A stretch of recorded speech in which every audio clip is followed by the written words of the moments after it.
Good evening, everyone.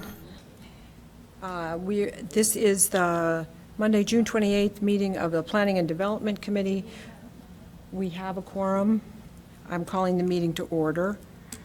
Would someone please make the motion with respect to remote participation, suspension of the rules? I move that we suspend the rules and allow remote participation in accordance with the governor's all-May emergency declaration. Second. Ms. Gandersky, would you call the roll? Yes, Councilmember Kelly? Here. Councilmember Nusma? Aye. Councilmember Burns? Aye. Councilmember Revelle? Aye.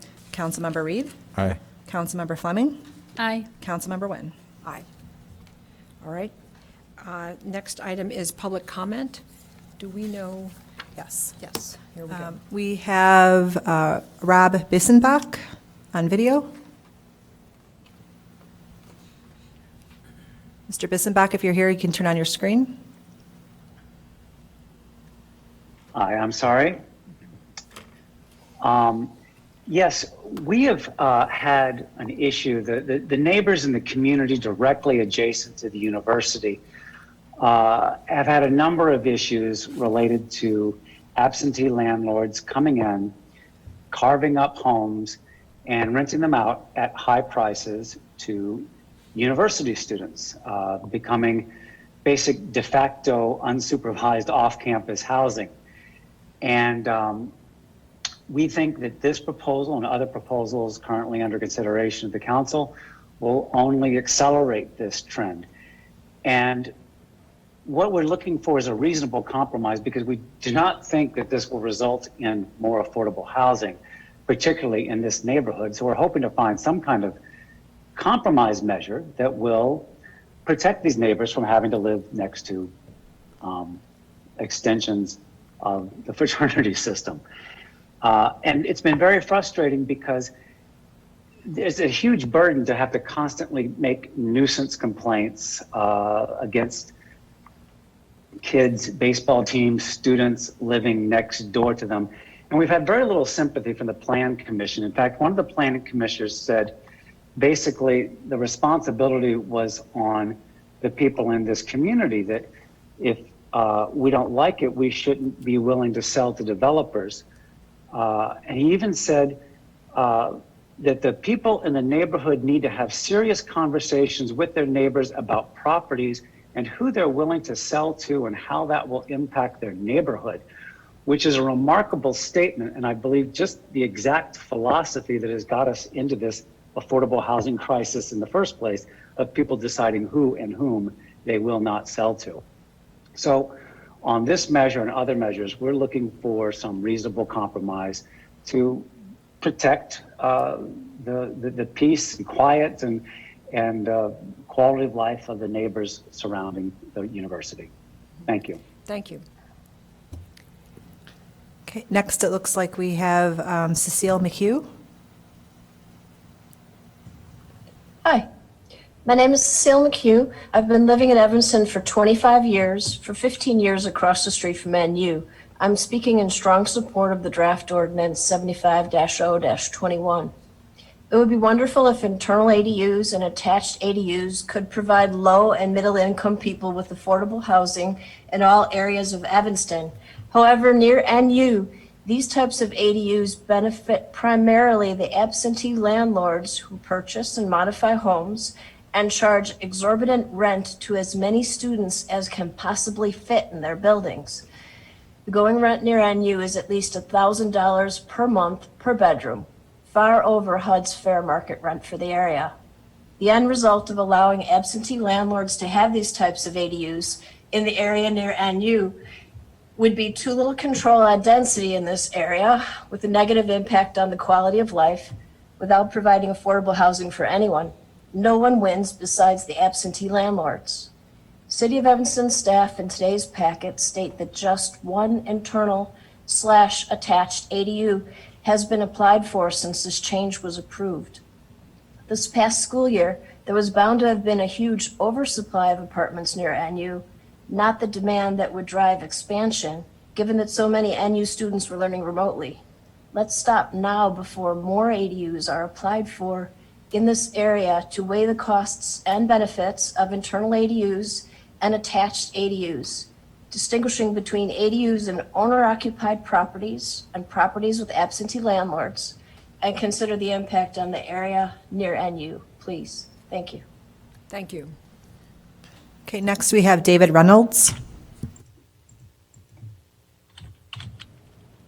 Good evening. I'd like to comment on food trucks. The first thing to think about is the value of Evanston's lakefront to its citizens. And then think about in what way does that value lie? Its value lies in its natural properties. There's nothing man can do to improve those. What we can do is make them available to everyone who wishes to enjoy them and not do anything to diminish what they give us. Food trucks and pay stations are Excuse me, contradictory to David. both. Excuse me, Yes? Mr. Reynolds. I believe we don't have food trucks on our P&D Planning and Development agenda tonight. Well, Melissa, thank you very much. I will just bow out right now. Right, well, it is on our regular agenda, our council agenda, so if you could sign up for that, we'd love to hear your comments on them. Thank you very much. Okay, thank you. Okay, next we have John Lessinger.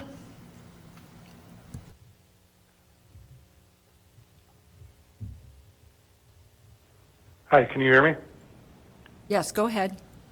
Okay, great. Thank you. Yeah, I'm also calling in to support the moratorium on the ADUs. I think, the planning committee or the subcommittee that has met, as well as, several members of city staff are doing something that is commendable in terms of trying to find creative ways to augment the affordable housing. And that's great. Unfortunately, there's obvious and immediate unintended consequences to that I don't think anybody really wants, which is, supporting out-of-town landlords and students to the detriment of single-family homeowners near and around campus. And what we're asking is not to derail the continued push for affordable housing.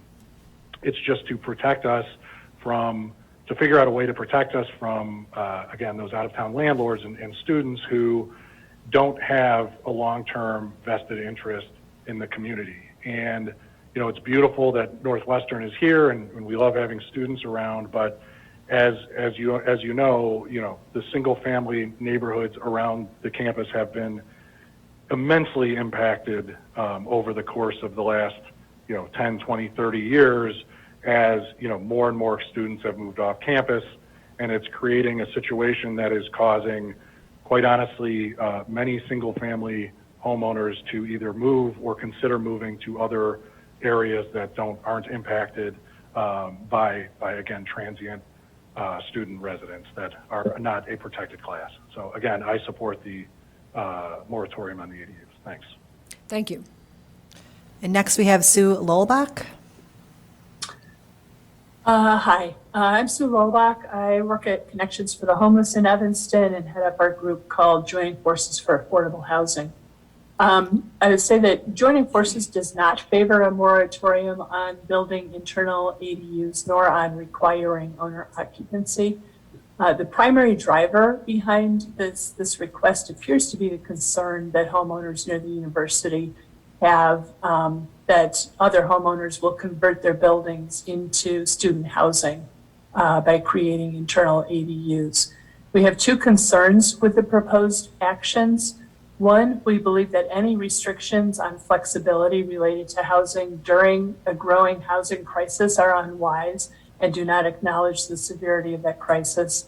And two, the shortage of housing in Evanston includes a shortage of housing for students in areas that do not pit them against non-student households.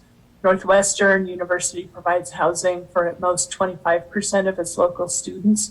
However, neither the city nor the university seem to have ever put in place a plan for how to accommodate that other 75%. We do not believe that restricting flexibility in housing use across the city is going to relieve the lack of housing that's, I think, at the real root of the very real tensions in the neighborhoods around the university. Therefore, if the city is going to consider any such restrictions as are proposed tonight, we would ask that such changes be considered short-term and that they be accompanied by a commitment and a plan of action to partner with the university to address the enduring shortage of student housing. Without such a plan and its implementation, opposition to real changes that will increase affordability will continue, and restrictive zoning will at best stay in place and at worst get even more restrictive. Thank you. Thank you. I believe that concludes public comment. All right. Okay, thank you, everyone. So we have a single item on our agenda tonight. And would someone like to move this so we can start our discussion? Councilmember Kelly? Okay, I move this. I think you have to read it into the I'm record. sorry, I'm going to let someone else do it. I'll make the motion. I move adoption of ordinance 75-021, creating a provisional moratorium on new non-owner occupied internal and attached accessory dwelling unit construction in the city. At the request of Councilmember Kelly, this is for introduction and action. Okay, it's been moved and seconded so we can start our discussion. Councilmember Kelly, would you like to go first? Sure. I'd like to have a discussion on this, but I'd like to, do I amend that? I'd like to move this to, I'd like to withdraw the motion to have it for action, for intro and action, and instead have it go to Plan Commission for expedited, hopefully for a special session for an expedited hearing. Can I do that as an amendment to? Substitution. A substitution, sorry, as a substitution? Yes, is that, Mr. George, could you give us some instruction on what is the proper way to formulate that? I believe that what Councilmember Kelly is interested in doing is sending this to the Plan Commission because they are the body that needs to hold the hearing with respect to the moratorium, Right. I believe and then that having it come Councilmember- back to us. I believe Councilmember Kelly can move to have this item sent to the Plan Commission for an expedited. Could you speak up expedited just a hearing. little bit? But do I have to substitute my original request for motion for intro and action? I do not think so. Okay. She's substituting Alderman Newsma's motion. Alderman Newsma moved approval. Alderman Kelly is substituting his motion for approval to send it to Plan Commission. Alderman Newsma can perhaps withdraw his motion? I would be happy to do so. Okay. Okay. Councilmember Kelly, would you like to make your motion? Yes. I would like to I would like to withdraw my my request for intro and action on this item, and instead I would like to move this to the Plan Commission for an expedited, hopefully a special session, so that we can hear this as soon as possible. Okay, great. Yes, well, shall we have discussion, though? Oh, yes. Yes. Councilmember Reed? Can I have either Alder or Councilperson Kelly, Revelle, or Burns describe exactly what the issue is that we're attempting to solve with this? Sure, I'd be happy to start. Go right ahead, So I Councilmember think Kelly. one of the most fundamental things that we need to acknowledge is there are plenty of studies that show that when we, in communities where we allow this sort of proliferation of studentification, where you have absentee landlords, essentially almost like commercializing neighborhoods by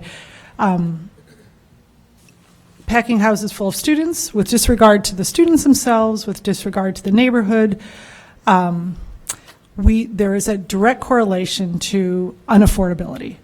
Prices, the rents spike, the price of houses also increase, again, there's plenty of studies. I don't think there's any debate on this. So this is why I'm a little bit concern. I'm glad, I agree with Sue that we should work on a joint plan with Northwestern, and Dave Davis is working with us. He agrees that we really need to figure out this situation where we have absentee landlords. And again, absentee, and I mean outside of Evanston, landlords who are buying up loads of property and really increasing the rates. They're distorting the neighborhood real estate market and making our wards less affordable for middle and lower income. And this really needs to be acknowledged. In no way is what's happening right now in the First Ward with absentee landlords filling houses with 9, 10, 11, 12 students, helping affordability. It's doing only the opposite. And the ADU that was recently passed in October is only going to make that proliferate even more, because now you'll, in essence, an absentee landlord can now double the bang. They don't have to go through zoning. They can now double the number of students in a home, and we're going to see, I think, prices go up even higher. And this is not, and again, I'm sorry, may I just reclaim my time? Alderman Burns or Revelle, do you have anything to add as far as the issues? Because what I heard was packing houses with students, absentee landlords was an issue, and affordability. Is there anything else to that list of issues that we're trying to solve? Councilmember Burns or Revelle, would you like to respond? For the sake of time, my real interest is to figure out how long it would take to for this to go through the Plan Commission, because if it takes, a month or two, this was really to stop a problem that developers and other people interested in creating off-campus student housing could take advantage of right now.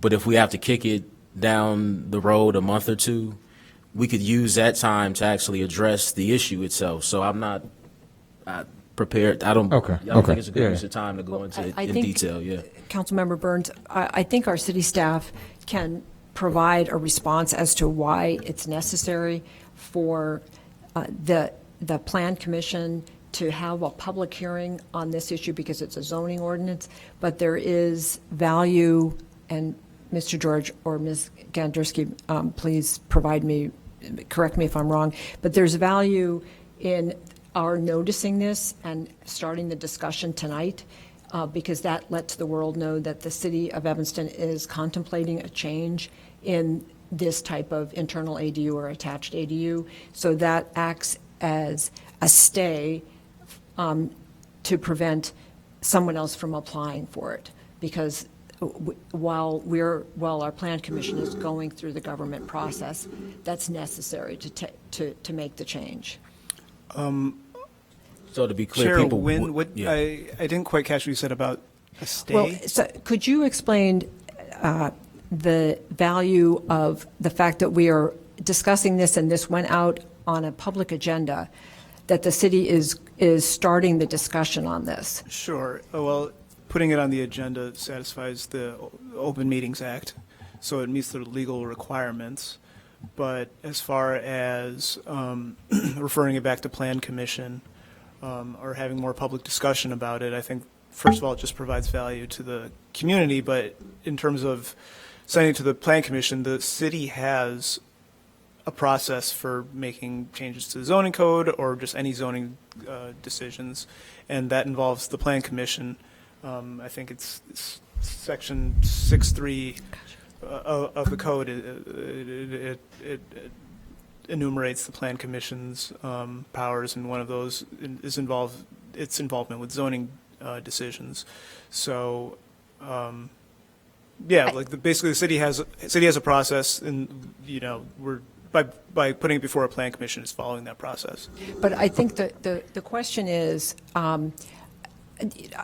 with respect to other issues that don't involve zoning, the city council can act more quickly in terms of imposing a moratorium. But because this involves zoning, and our zoning process involves the Plan Commission, there is a longer time period. And I understand Councilmember Burns' concern about making sure we act as expeditiously as possible. So what my question is the fact that we have my understanding is that there is value in terms of operating as a stay of some sort against anyone coming in and trying to slide through the door as we're discussing this. Chairman, if I may, Kelly Gandersky, Deputy City Manager. My understanding in conferring with the Law Department is that this meeting in and of itself gives all residents notice that the council is considering the moratorium. And so I think if I'm understanding the question correctly, is what happens now if residents decide to try to flood the city with applications? And I think that while there isn't a moratorium in place today, there's still a really good argument that the council has noticed the world essentially that it is considering this, and so one may not claim a detrimental reliance upon the fact that the council may impose a moratorium. So while there isn't a solid, I think legal answer to that, it is giving notice. Now, why it has to go back to the Plan Commission is because, or why it should go back to the Plan Commission, as Councilmember Kelly has suggested, is because that gives the opportunity for a hearing process, which our code requires, and that satisfies a due process requirement. Yes. Does that make sense? I think the question is whether or not people could add, internal ADUs after tonight's meeting. If we just determine that we're going to send this to the Plan Commission, will people be able to, apply and add ADU? Right, and I think that, yes, so that you've crystallized the question. And is the answer yes, they will still be able to get through? And if so, what I'm saying is it might be better to spend that time that we would use doing hearings and going through the Plan Commission route to actually take a look at the ADU itself, our current ordinance around ADU, to see where there are areas for, reform, improvement, because that's what we're trying to get at. We want a moratorium so we have time to strengthen our current ordinance around ADUs. And so do we want to spend staff time in hearings, public hearings, try to get a moratorium, or do we want to spend that time just trying to improve and strengthen the current ADU ordinance? Okay. And I don't know how long this process is going to take to go through the Plan Commission. It would help if I knew that, but that's my point. Now I understand your point better. Thank you. If there's no moratorium in place, then residents can't apply. Yeah. So if there's no moratorium in place, but if we've held this meeting and discussed this, they can still apply, but then what is the legal consequence? They can apply, but what if ultimately the city council puts a moratorium into effect in 2 months? You mean just sometime in the future? In 2 months, yeah, as a result of this process. I mean, the argument that they didn't have any notice, or that they were, certainly is weakened by the fact that it was heard here today. I guess I can't give you like a yes/no answer on that. Right. Okay. I want to hear can we hear from Ms. Gandersky? Did you have something? I have everyone's lights, okay? And Ms. Flax is here today too, from the Community Development Department, so she can correct me if I'm wrong, but there's a practical answer to this as well, which is, should someone run out today and try to apply for an internal ADU, there's going to be a process that one would have to follow anyway through the department, which would take some time. So it's not like they would get an automatic permit issued today to build their ADU internally. So I would say, anything's possible, but I think the council has some time. Ms. Flax, am I correct in that? I'll try to answer this. Thank you. They have to submit for zoning review. So there's that process. They have to get their zoning review, then they have to get their building permit, then they have to say what they're going to do. Now, I don't know legally, once somebody has submitted something, that you can then deny them, just as we, like when we have the inclusionary housing ordinance, for example, when we changed it, people who had applied before the new inclusionary housing ordinance went into effect, couldn't be forced to take on the new, there's just a timing that I think we have to consider. But I also don't think that there is a enormous rush of people who have been applying for internal ADUs based on what we've seen, frankly. So I'm not really certain why the concern is that taking a considered process and following that would be a problem. Okay. So now I'm going to go down my list. If I may reclaim the last, the last bit of my time, because I was asking questions of folks, and then it just kind of, and I let it go loose. I'm sorry. Go ahead. So it seems as though the issue that I'm hearing that we're trying to solve, however it's solved, whenever it's solved, is that packing houses, which means there's a number, too many students in one house, which I wonder if our code already addresses that and if we need to just enforce things that are already on the books. Absentee landlords, again, I wonder if, as opposed to a moratorium, if we can more effectively target that. And then lastly, I'm hearing affordability as an issue. And again, I wonder if we can more effectively target those issues, the house packing, the absentee landlords, and affordability. As Ms. Flex noted, I believe there have only been not even a handful of applications, one or two, since this has been passed. And so it seems, so one, if we do hold off on this and this goes to Plan Commission, I don't think there's going to be a rush of folks. It's been on the books for a couple of years, so I think it's fine to go through the process. But two, I just wonder if even going through that process, understanding that there have been so few applications for this, if our time would be better spent tackling the direct issues that we're hearing, rather than this more, spending time on a moratorium that may not, that will stop maybe nothing because people already aren't applying for it. So, thank you. Thank you, Councilmember Reed. Next, I have Alderman Revelle. Our change to the ADU ordinance that allows internal and attached ADUs was just approved just a little over a year ago, so there hasn't really been much time for people to take advantage of that new rule. But I think those of us who are closely following the issues around in the neighborhoods close to Northwestern are feeling that there's a tremendous amount of pressure and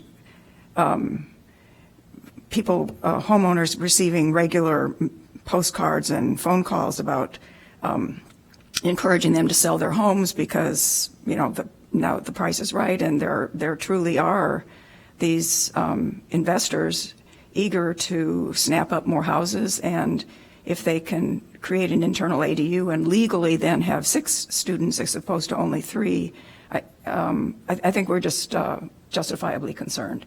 I have just sort of a basic question. So we are asking the Plan Commission to discuss simply setting a moratorium, or are we asking them to create an amendment to the zoning code that we would then consider that would help us address this problem? Because I worry that if we're asking them if it's simply holding a public hearing about yes or no a moratorium, that could be pretty quick. But if we're asking the Plan Commission to discuss and debate and figure out exactly how to solve this problem for us, I worry that might take longer. Right. Mr. George, could you respond to that? I believe Councilmember Kelly's referral was to the Plan Commission regarding the moratorium. So we are, I think, correct me if I'm wrong, we are asking them to hold a public hearing on the moratorium because that's required. A public hearing is required, and the Plan Commission is the correct body to hold that public hearing. Mm-hmm. And then after they've held it, then they would make a recommendation back to the council to impose the moratorium, and then we would ask them, or we would review our ADU ordinance and come up with whatever necessary changes we would like. Okay. right. I want to go back to, do you have any further questions? Okay. I have a couple others here who haven't spoken yet. Councilmember Fleming? I guess my questions were along Member Reed's in terms of, the problem we're trying to solve. And so I guess I am concerned if you send it to the Plan Commission, they're holding a hearing, you're going to have everyone in Evanston who comes out to talk on the issue. I don't know how they're going to decipher if they should do a moratorium or not, which still leaves the same issue that you all are facing, which is overcrowding of houses. I guess I'm not convinced that the overcrowding of houses is due to all these ADUs that are built versus just bad landlord practices. And so I know, I'm not in that area, and I know this has been an issue since I've been on council, and we haven't quite been able to remediate it. But what I am concerned about is if we do this blanket moratorium on all ADUs, even though they're not flourishing at this time coming out of the pandemic, what does that do for people around the rest of the city, right? So I know even in my home, since we've changed the ADU rules, we've had an estimate for an ADU built in my backyard to house our senior parents. We're not at that point yet, but if we were, I couldn't do that for my own family because of, I mean, if I wanted to do it and do for, I'd say I'm doing it for my family, but maybe I want to rent it to somebody. But, nonetheless, it becomes an issue for the entire city, and it took us a while just to get to this point, because when I first started, people were still talking about how this was maybe going to be like trailer park. So I am a little concerned with the blanket moratorium. If the moratorium itself is, if the ADUs themselves are not the reason people are packing the houses. I think people have been packing the houses just because that's how people operate. And I know we've talked about all the other rules we have in the city in terms of occupancy rules and 3 unrelated and all the other things that were created ideally to deal with this. And it sounds like those things still aren't getting at the heart of the matter. But even if we do the moratorium and kind of fix it and come back, I don't know how we then come back with the ADUs and say you can have an ADU except if you're going to rent to students, right? That's against the law, so we couldn't do that. We can't say you can have an ADU everywhere but the 2nd, 5th, and First Ward. And I'm not a planner, so maybe there is a way that we can do it. I just would hate to go to this moratorium and then we extend it throughout the whole city, and it's still not solving the problem that you all are having with the landlords. And I don't, have a way to solve that. I'm sorry, I don't have an idea for that. But I would just hate to do this kind of blanket process. I'd much rather think about what Councilmember Burns said, which is, can there be some way that we're working on the student issue, which I know you all are, that doesn't involve really things that might have a negative impact across the whole city, right? And so, I'm also kind of opposed to 3 unrelated. We talked about that for forever. We have that still, and it's still not working. So there's got to be something out there that we can do to make this work for you all and for the residents. I just don't know that this is it, particularly if it's going to take a long time, right? Because these developers are buying houses now and going to be doing stuff now to get these students in the houses. And even with the ADU moratorium, I'm just not sure when you're not going to still have that same issues of developers buying these houses and packing the students. And I do, I empathize with you all. We're dealing with some stuff in the 9th Ward. We have an absentee landlord, and it's been a real pain. And even every rule we've tried, it's still a pain. I just don't know that this is it. If you all feel strongly, I would support that. I don't know of anyone in the 9th Ward right now who's looking to build one who this would have a adverse impact on. But I would hope we can bring this back, whether it's affordable or family or owner occupied or whoever, that we could bring this back to have as an option throughout the entire city.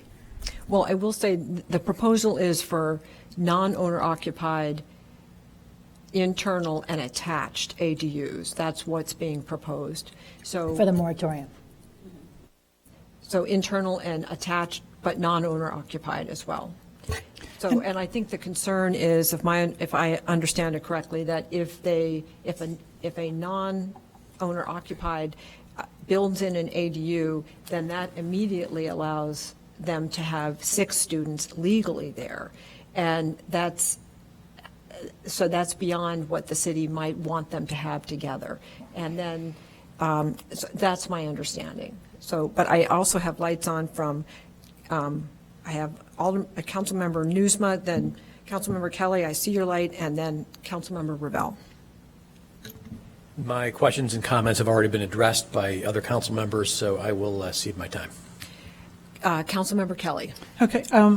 first, this is just a moratorium, and this is only one measure that we're looking at taking. We actually submitted, I think, 4 referrals to try to get this in check. And again, it's because of what's happening with the absentee landlords. And again, when I say that, I really mean landlords that live outside of Evanston, how it's really distorting the real estate market and making it much more expensive and much more unaffordable. And I think that we need to stop and be smart about these measures. That's why we're saying, let's stop now. We can see this coming down the pike.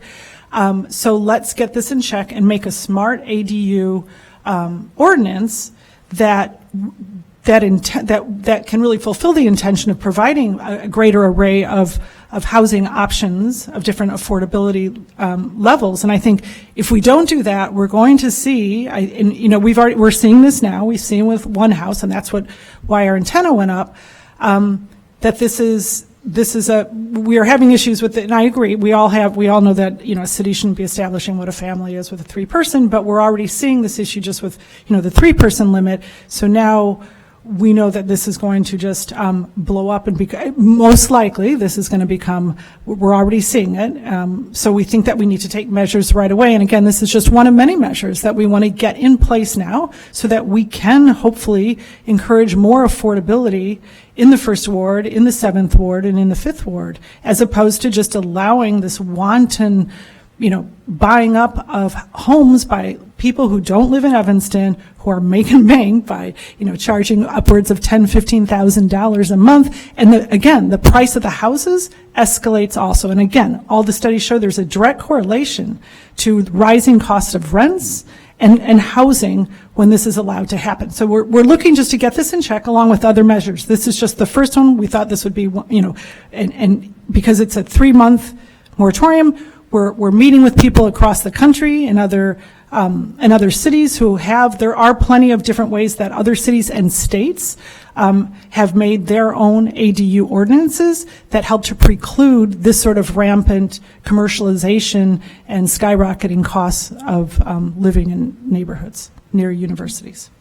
And I want to say also, this is also about the students. We care deeply about the students. The students are disregarded. I mean, this is also about providing, housing that's cared for. And I can say I've toured many of these homes. I've seen beautiful homes with numerous students, packed but beautifully, living well by people who live in Evanston are taking care of these homes. So there is, that's why we're speaking to the aspect of absentee landlords who don't live in Evanston, that there is, and I'd be happy to take anyone on a tour to see the difference between the homes of owner-occupied Evanston residents versus homes by landlords who do not live in Evanston. Thank you. Councilmember Revelle.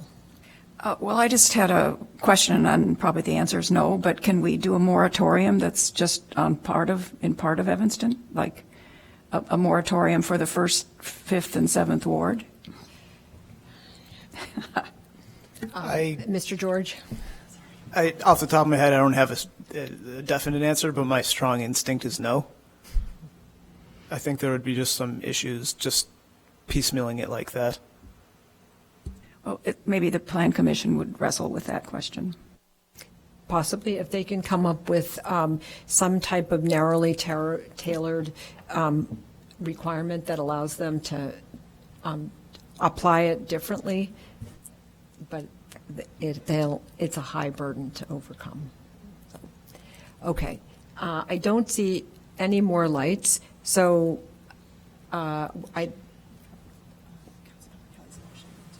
So now let's vote on Councilmember Kelly's motion to send this.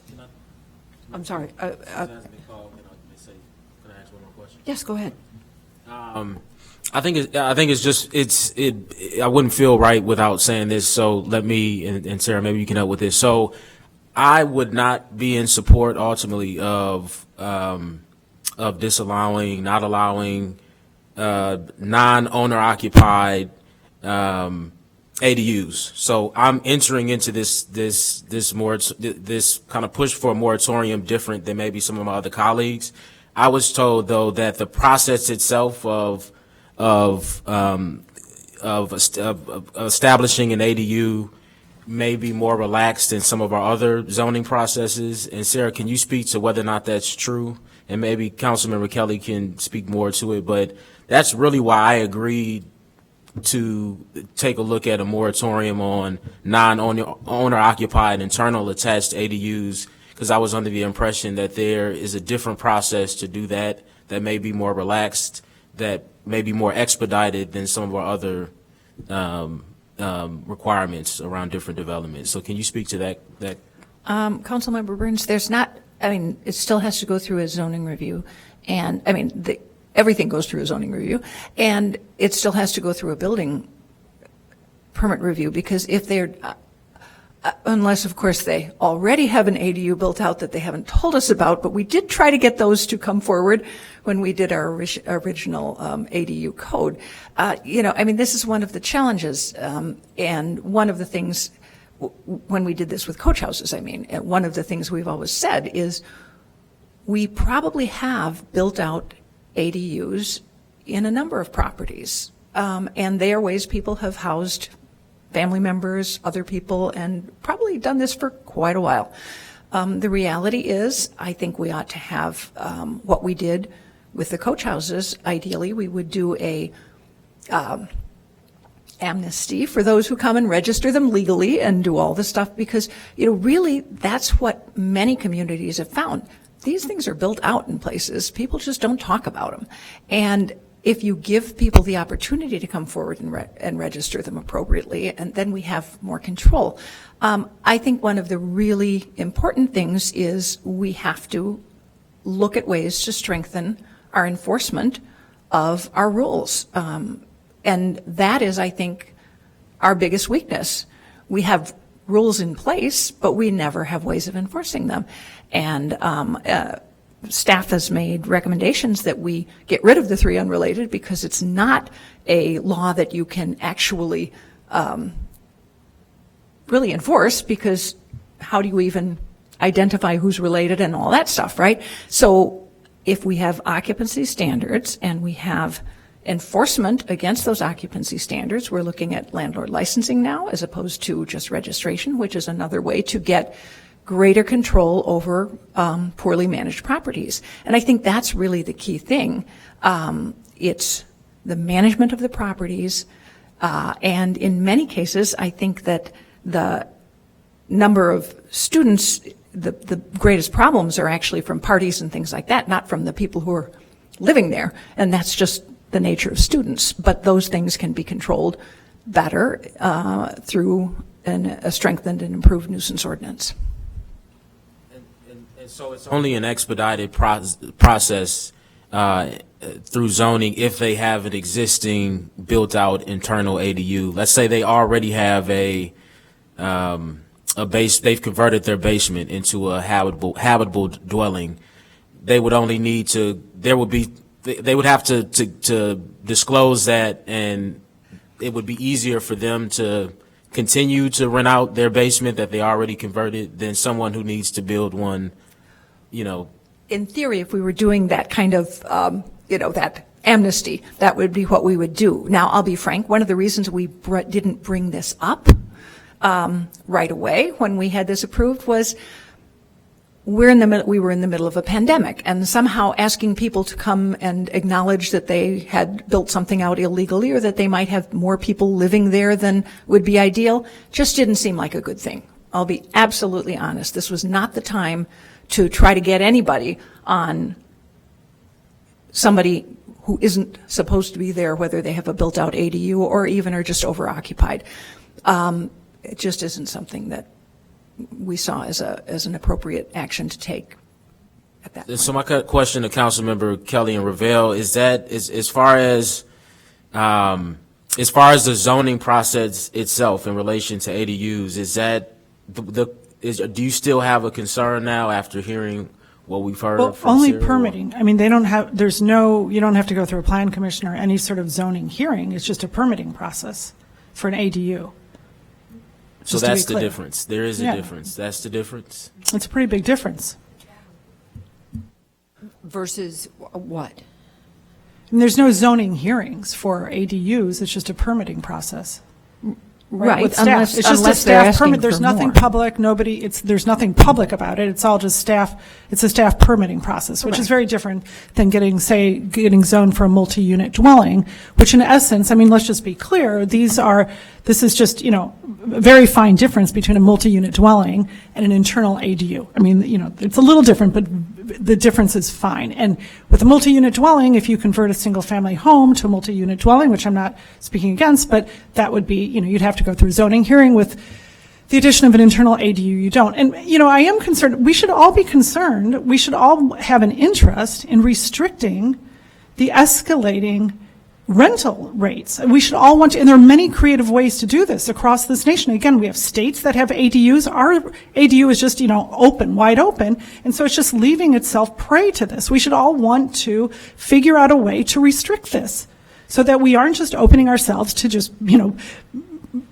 these super wealthy folks from other towns who are buying up houses and making our rental rates go up higher. And why wouldn't we do this? And that's what we're asking for. It's just a moratorium so that we can continue. We've done a lot of research, and I'm happy to share our workspace with anybody who'd like to see all the creative ways and different measures and amendments in the ways other cities and states have formed their ADUs to hopefully preclude this sort of thing from happening, to actually allow for more affordability near universities. So I just want to make sure. So about if we're comparing multi-unit developments to ADUs, do you agree that there is a difference in the zoning process? I just really need that, because that's why I'm here today, in support of the moratorium. If there really is a difference in the zoning process between establishing an ADU, and I think that we're comparing it with multi-unit development. Well, actually, some of those properties that we're talking are not in R1 zoning, and technically somebody could purchase one of them and tear it down and probably build. If there are 5, they could build I don't know what. So it really depends on your zoning district. In an R1 zoning area, the only kind of multi-dwelling units right now that are allowed is if you do an ADU. It's a, smaller than the main unit, that sort of thing. If the property is in a higher level zoning district, if the proposed development meets the underlying zoning, they wouldn't go through a plan commission or anything else. It's usually our larger developments that go through that. But an ADU never goes through any public hearing. Let's just be clear on that. I'm sorry, but. Correct, unless somebody were asking for more than a single ADU per lot, then it would go through that. Chicago actually has an interesting thing in their new ADU code, which is that if somebody wants to have more than a single ADU, then they have to make the additional ones affordable. And when we originally proposed approving ADUs, staff proposed having, because it was a zoning change, putting an affordability restriction on it, but that was not approved.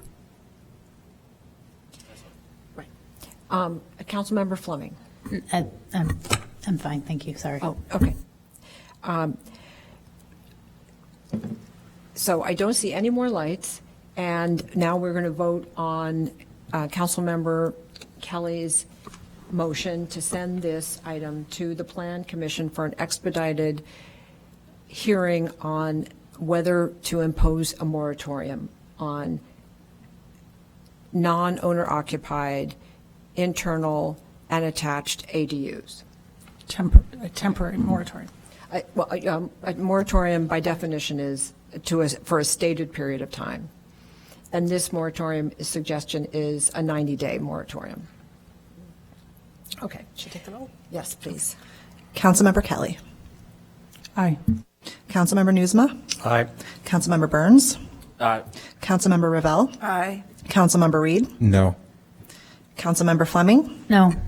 Councilmember Nguyen. Aye. And it's 5-2. Okay, thank you. All right, so the motion carries, and this will be sent to the Plan Commission with the request that they have an expedited meeting regarding this issue. And with that, that concludes our agenda this evening, and seeing no more items, I declare that we are adjourned. and the city council will start at 5:07. We have to roll call the adjournment. Oh, excuse me, we have to roll call the adjournment. Make a motion. I'm sorry, what? At 6:55? 6:55 we'll start. So we do have to roll call the adjournment. Okay. Okay. Councilmember Kelly. Aye.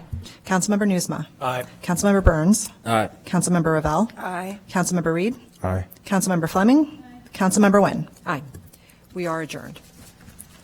Thank you. Thank you to staff.